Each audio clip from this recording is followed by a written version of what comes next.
Manifesto. Pile's getting big over here, isn't it?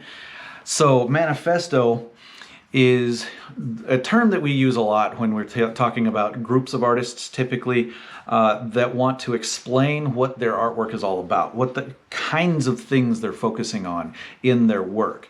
This usually boils down to relatively small groups of people who have a like-minded goal in mind for what they want to do with art.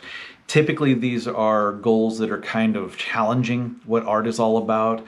Ones that are not as challenging might be artist statements and things, just explaining what you're doing.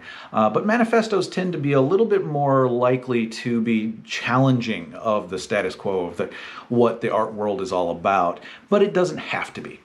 It could just be, this is what we're doing. We think this is what art has already been all about and everything. But it's basically a written out explanation of what your art is all about.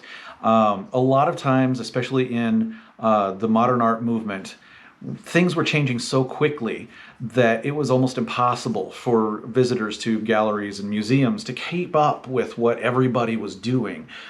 You would very frequently see art movements and groups of artists that were doing things that were so different from anything else that people were used to seeing that they kind of had to explain what they were doing for others to understand whether or not, understand what they were doing and be able to judge whether or not they were doing a good job of what their stated purpose was.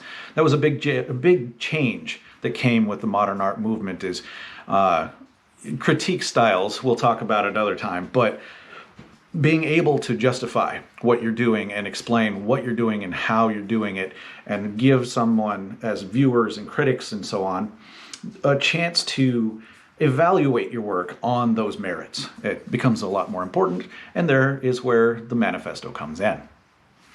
Yeah.